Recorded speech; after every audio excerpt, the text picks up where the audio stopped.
Hey everybody, what's up? Chad Wesley Smith here for the Jug Life podcast. Today's episode is with Ryan Horn. He's the Director of Performance for Wake Forest men's basketball, great basketball program in the ACC. We talk with Ryan about training for basketball players, the unique challenges that it presents to train athletes who are so tall, 6'8", 6'10", 7 feet tall. Definitely people who are not traditionally thought to be very well built for lifting. So he gives some good solutions for that, as well as just some great ideas and insights into sport performance training. Visit jtsstrength.com, check out all of our online coaching options, our apparel and books, subscribe to the channel, like this video, and find the Jug Life podcast on YouTube, iTunes, Spotify, Stitcher, iHeartRadio, and at jtsstrength.com. Coming to you from Orange County, California, this is the Jug Life podcast with Max Ada and Chad Wesley Smith.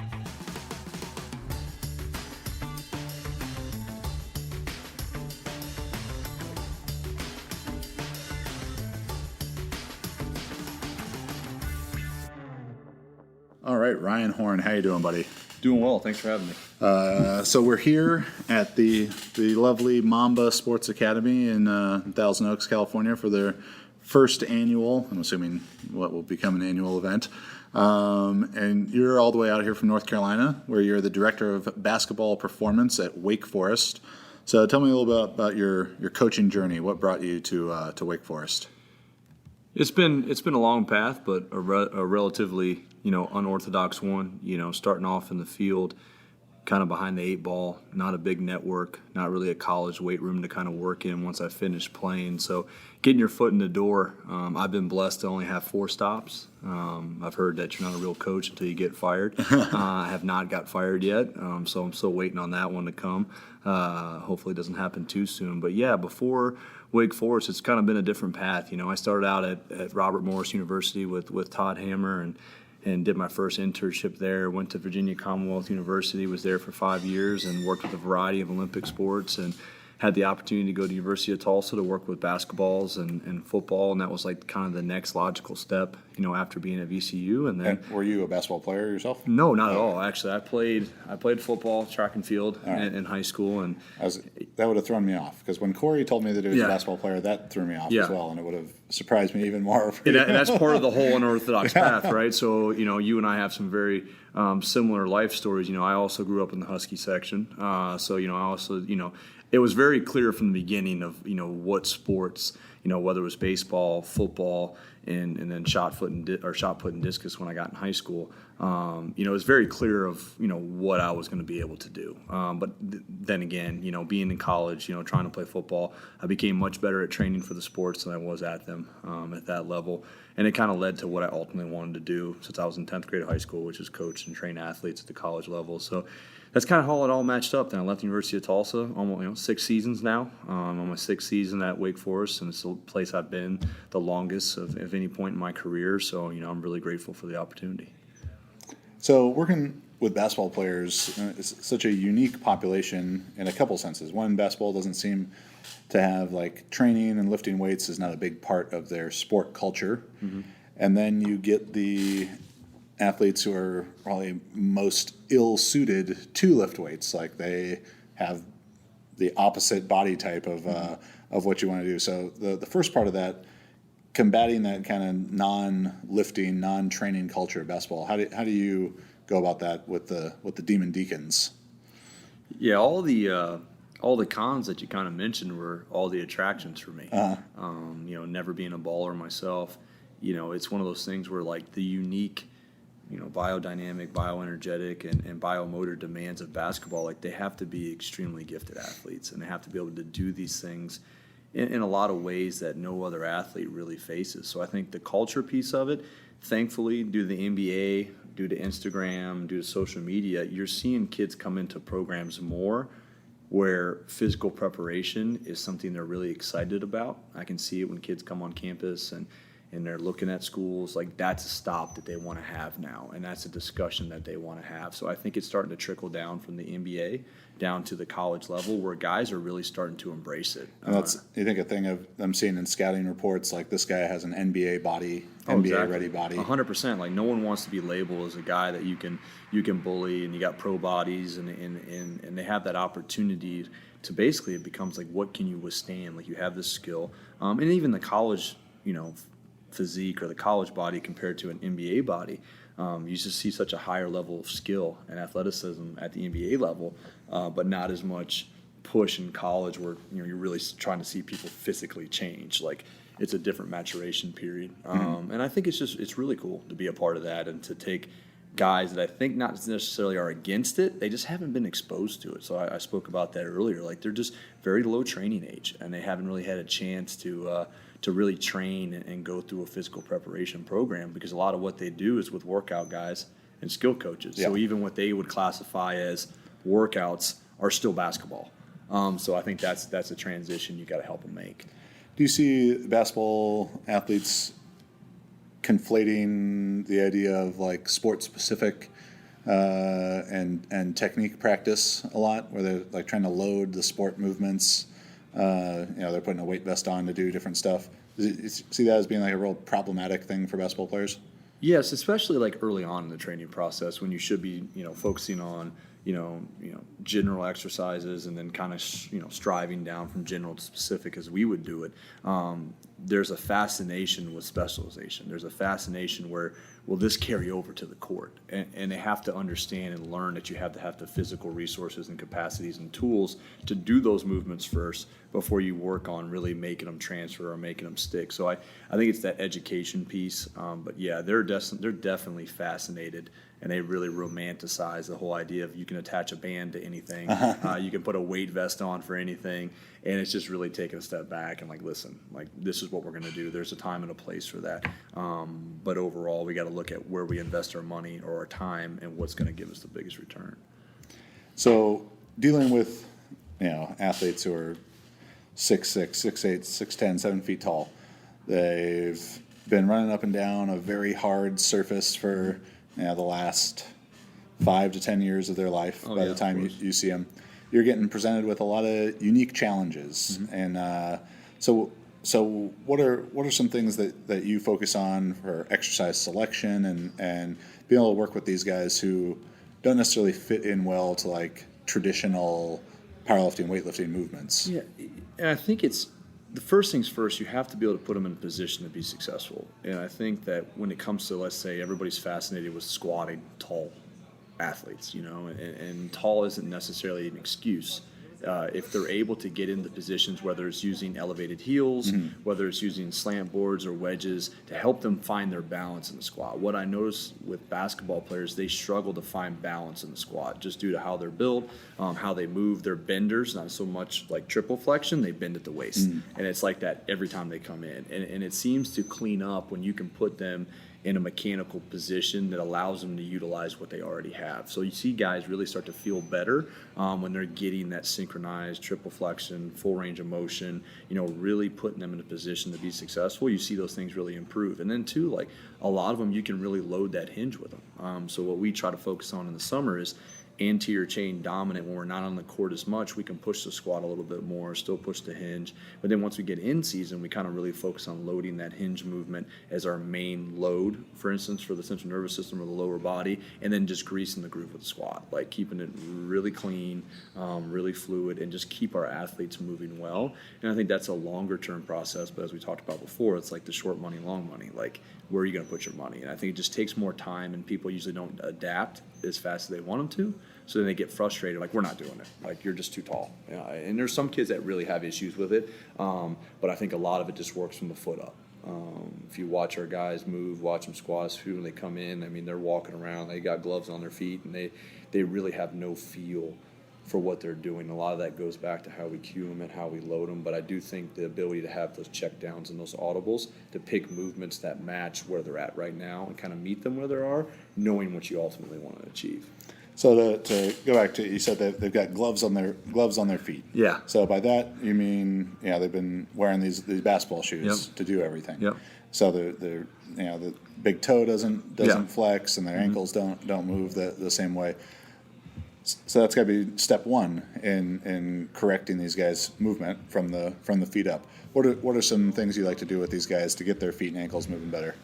First and foremost, we get them out of their shoes. We get them out of ankle tape. We get them out of their shoes. We let the foot do what it ultimately wants to do. And if you show me a kid with sore knees or bad knees, and usually the foot is going to feed that hip dysfunction. The foot's going to feed some of the issues they're having, whether it's patellar tendonitis or tendinopathy, whatever it may be.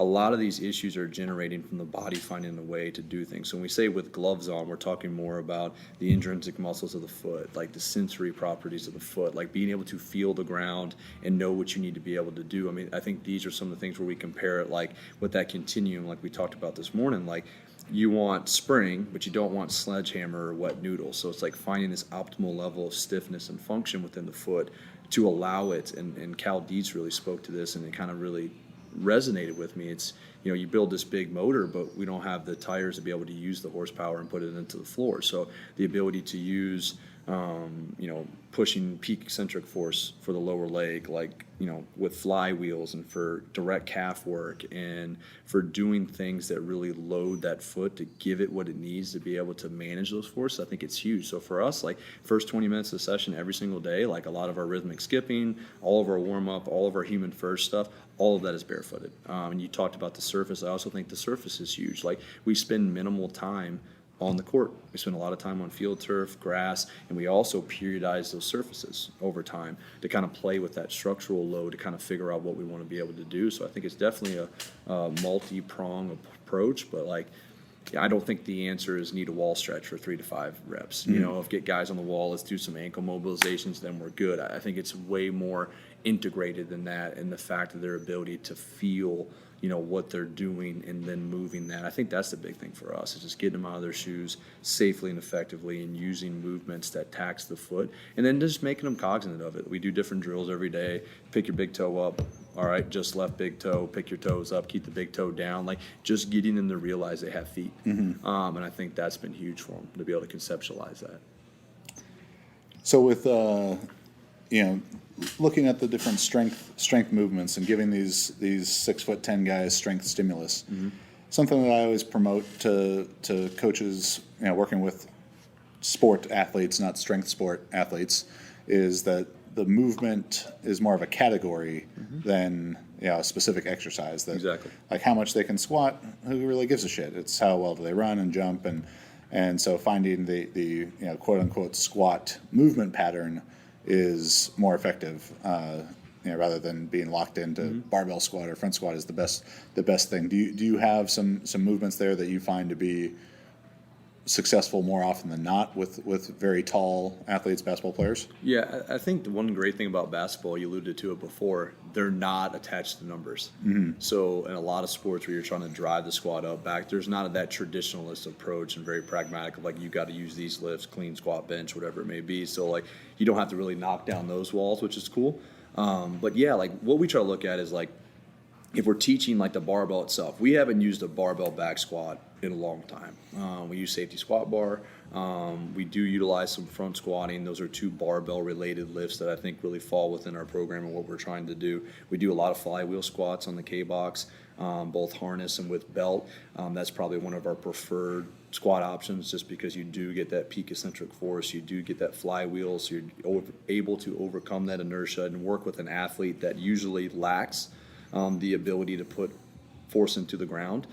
Kids that are very reactive, elastic, and bouncy, but really don't have the tissue properties to be able to handle that. So we use a lot of flywheel. We actually got into using more Kaiser squats, the pro squat, because we're able to utilize pneumatic resistance and be able to do that. So like my biggest thing is like find a way to load them. And you have this pattern, and that pattern's going to drive your programming. And those are movements for us that I feel like really, but even in that human first, like if they can gobble it in a warm up, they can do swings, they can do some of that work. You got to find a way to put them in position. So even if you're doing like a rear foot elevated split squat or a split stance squat, we started doing a lot of those, both like Hatfield supported split squats. And actually one thing we've actually shifted is putting more pressure on the forefoot. So we go back to that foot piece, like how strong is that arch, how strong is that foot, and can it handle it? And that all comes from Cal D. So can we elevate, do forefoot dominant squats, really get the knee over the toe in an athletic position, that spring position. So we've been doing a lot of isometric and sub-max eccentrics on those as well. So I think those are probably the biggest battery of exercises, loading, the supported split squat, the flywheel, the Kaiser, and then your basic barbell movements. But really it's like finding out, okay, you try this, what's it look like, how's it feel? We report back, we don't give them the answers, but we ask them, we assume less, ask more, and then figure that out and move along there. And that's my biggest thing. You already knocked it out of the park, is like find a way to load them. And I think that's where your allegiance needs to lie. Yeah. So. And yeah, especially coaches who may have a background like me in strength sport. Yeah. Whether they come from powerlifting, they want to use powerlifting to coach someone. They come from weightlifting, they want to use weightlifting to coach athletes. And it's just like a huge trap for athletes for coaches to fall into. So you'd mentioned reactive elastic and talking about guys being bouncy.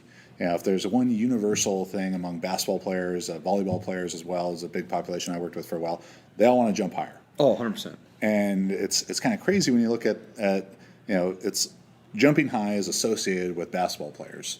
But if you were to look at like NBA pre-draft camp, NBA combine versus NFL combine results, that standing vertical jump, the NFL player results are so much higher. So, why is that the case, and what can basketball players do or do they even need to do anything to bring up the difference between like standing vertical and vertical with approach? Yeah, so that's one of our testing protocols. So we actually measure a standing vert, a non-counter movement jump, and then an approach, like a max jump like you would see in the NBA combine. We find that the bigger difference between those two, so from a standing jump, anything really above 8 inches between the two, you're starting to get into a guy. We also measure reactive strength index, doing a jump mat, using like basically a twitch mat, looking at ground reaction force. But what we find is like there's that big gap because these athletes don't have the explosive strength to be able to do it. So that's a strength issue. And really we're not looking at vertical jump performance. I'm seeing it more as resilience and durability, because if you have a kid that's extremely twitchy, that's extremely reactive elastic, there's a lot of tendon stress, but the muscular strength and neuromuscular coordination to do that in the standing position is just not there. So I see that more as a way to mitigate injury risk and help bridge that gap. Now, you're never going to make it. I've never had a kid be equal on both, so it's hopefully one is higher than the other. Yeah, I mean, they should be higher. Yeah, they should be higher, but when you're seeing like 12, 14 inches, like this huge jump like I alluded to, I mean, you got guys jumping 40 plus inches and they're standing verts 25 inches. Like, that's not impressive at that weight and size, you know? When I was jumping my absolute highest throw in the shot put, I had a 35.5 inch standing vertical. Maybe I would have had like a 36.5 inch vertical with approach. Yeah, and I think that also goes back too. I think there's a little bit more skill involved with the approach jump. If you watch those guys gather, that's one of the most impressive things to me, is watching some of these really reactive elastic kids like really load and just gather, and how they produce force and energy. Like you would say, like there's a little bit of valgus, a little bit through the floor, and they're just able to go and put force on the ground and get up. So I think those twitchy, reactive elastic type kids, you got to find out whether or not that maximal strength level is where it needs to be to make sure the reactive strength, and bridging those two things together, I think you can make a little bit more of a complete athlete. It's a little bit more robust and durable. What is the highest approach vertical that you've seen? I've ever seen 40. We've had 47 inches was the highest I've ever seen in person. What's the highest that you believe that you've heard of? I've heard of 50, like right in low 50s, like 50 inches. There's a couple guys that I've heard that have jumped up. Now the numbers that you trust? See, the one thing you have is like if you check those combine numbers, you usually see like mid 40s to high 40s. You'll see a couple of those sprinkled in there, but also the approach is standardized. So like you might have a kid do an approach jump that's running from the freaking 3-point line, running in there and then jumping and going. So I think that's standardized of that, but you do see some impressive things, but it's just what they do. And I think like when you bring kids into our program, we start to see with some of those drop jumps and see that reactive strength index improve. That really tells us, okay, let's push this maximal strength loading, whatever it needs to be. Let's find that gap. Let's close it, and then be able to retain those abilities and let the sport too. We haven't really talked about that. The sport itself lends itself with athletes that are very responsive and adaptable to those types of stimulus, because it's a neuromuscular sport. So they get a lot of benefit. We mentioned James Smith earlier, like that load of sprinting, jumping at the volume they do it at is extremely high. Yeah, because the sport practice is stimulus, and so often coaches discount that, and maybe because it's hard to quantify volume and intensity of practices. But whether it's a football player, sprinting, blocking, tackling, pushing a defense lineman around, an offensive lineman around, that might not be the same. It's not the same thing as a squat, but it's still stimulus to the legs and 100%. And upper body and everything. And I faced that a lot with the volleyball players, or rather more so the parents. Really, like they'd come from volleyball practice where they'd just jumped 200 times, and their number one thing they wanted to improve was to jump higher. And it's like, well, you just jumped 200 times, so how would you jump higher by me making you jump more than you just did? Yeah, and a lot of them are so fascinated with jumping up, they forget that a lot of it has to do with how much force you can put down. And I think that's where you really start. So it's like you're doing all these jumps and you're getting this stimulus and exposure. Like our job now is to fill the gaps within that and understand what they're getting on the floor and the amplitudes of which they're getting it at. And I think that really helps, if you do weighted jumps, like sometimes the answer isn't more reactive elastic, it could be loaded barbell jumps, really surfing that force velocity curve and figure out what are the blind spots, what are the weak spots, what things aren't they hitting when they're surfing that curve, and trying to basically balance out or fulfill that athlete. And I know Al Vermeil, that Super Bowl ring, NBA championship ring, legend in our field, that was always in our conversations, that was his big thing with Olympic lifts, with barbell squat jumps, with things of that nature. It fills a very specific role within that continuum of sport and development. So I think you really got to find those gaps. But it's amazing that jumping more isn't always the answer. Yeah. Do you find with the more reactive elastic an athlete is, that giving them the opposite of what they naturally are is what benefits them the most? I think from a durability, that durability drives performance piece, and Cal Dietz, and I'm not trying to name drop, but I want to give credit where credit's due. Cal basically took it like a spring analogy. Like you have this piece of tissue, you have two springs on the end, which is your tendon. You spend too much time on the tendon, you're going to have soft tissue injuries and issues. Those are the guys that are weak. They end up having patellotendinitis. They have constant knee issues because they just aren't strong enough from a tissue standpoint to be able to support that type of load. If you constantly only do tissue dominant work and you're only straining in a certain way, bodybuilding, low amplitude type stuff, then you're going to have issues with your tendons. Because those things have to play catch up as well. So I think understanding the difference between like having slack and having the optimal amount of tension is really hard to quantify, honestly. But just the fact that you're targeting those two areas, if you have a reactive elastic kid, leverage those strengths, but then work on his maximal strength to help kind of weaponize those weaknesses, I guess you would put it. So last night I was talking with the other basketball guys here, Corey and Nate, one of the coaches here at Mamba, about how 3-on-3 basketball is now a Olympic sport, or will be in the next Olympics. And I guess NBA players can't play in it, but I asked them about if they had to put together their ultimate 3-on-3 team from NBA players. So I think I gave Corey the first pick. So Corey's team was LeBron, Kyrie, and who was his post guy? It was LeBron, Kyrie, and maybe Joel Embiid.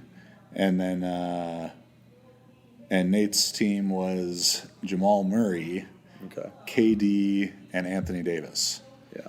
So those players are off the board. Who's they're your team? off the board. Jeez, you just took all the juice away there. I mean, I have my team that I picked, which would definitely beat both of their teams. But you go ahead. 3-on-3, a lot of space there to work. I would go with, in that situation, I'm a huge Damian Lillard fan. All right. So I throw Damian Lillard in there. I would take Kawhi because he can guard multiple positions. If you get switched, guard in space. And for a big, need an athletic big, be able to run the floor. Let's go with Anthony Davis was the one I'm thinking about too. Let's see. I'm going to give my boy some love. I'm going to go with John Collins from the Hawks. All right. Super athletic kid, can run the floor, high motor. I'm going to show him some love. I trust him. Yeah, my team was Steph, Kawhi, and Giannis. Okay. So that's a good matchup. You got your Giannis is hard to identify though. Like he's kind of like he's right across the spectrum. That dude's a freak. They don't call him a freak. That's a heck of a club right there though. Yeah, I like that. So if you got Kawhi, I could maybe put PG in there. That would be my second choice. Just like if I couldn't get Damian and Lillard, I would honestly. No one's talked about James Harden either. That's what I was gonna say. So my three guards were either Damian, was James, or was going to be Russ. Yeah, I mean the guy who's considered to be the best, this transcendent offensive player, but I guess when he's going to have to man someone up on D, I don't know if that's going to work out that well on the other side. That's where you got to start picking your poison wisely. What about Billy Hoyt? You want to get him in there? I don't think so. I'm going to get Billy Hoyt, Jesus Shuttlesworth, and the guy from the air up there, not Kevin Bacon, but the African guy. Oh, I got you. Or how about Neon Badeau, Butch Reynolds? I think that's all from Blue Chips. Yes. Yeah, that's definitely a squad right there. Yeah, like that's definitely a squad. Blue Chips, tremendously underrated sports movie. Oh, tremendously underrated. Great, and so like ahead of its time, exposing corruption in the NCAA. Yeah, we'll talk about that one. So what are some resources that you would direct people towards? I love basketball specific or just anything? I love the class. I think you have to find coaches that are doing what you want to do at the level you want to do it at. You've mentioned Buddy. You mentioned James Smith. He's had a huge influence on me. Some of it can be rather dense and challenge you, but I really love his perspective and while he does it. Anything Buddy Morris writes, I'm gonna read, and then I'm really a fan. I grew up on the classics, so reading everything that Louis Simmons put out, and Matiev and Tudor Bompa and going down, and Dr. Zatsiorski, all the way down the line. I'm really a big fan of those classics because I think you can't really run away from that foundational work. It's hard to really go and dabble and be specialized, like we talked this morning, without having that base knowledge of understanding. So I would always tell people to revert back to the classic. I mentioned Joel Jamieson's book today, Ultimate MMA Conditioning, even though it's not just about MMA. I really enjoyed that as well. So awesome. Ryan, thank you very much for taking the time, buddy. Yes, sir. Thank you. Thanks for listening to that episode with Ryan Horn, Director of Performance for Wake Forest Men's Basketball. Hopefully you got some good insights to sport performance coaching. If you work with basketball players or athletes who just aren't that well suited to traditional barbell exercises, I think Ryan gave some really good advice on how to help them still train effectively. Make sure you like this video. Visit jtsstrength.com for all of our online coaching services, apparel, books, all that good stuff. Share this video with your friends. Find The Jug Life on YouTube, iTunes, Spotify, Stitcher, iHeartRadio, and at jtsstrength.com. See you next week.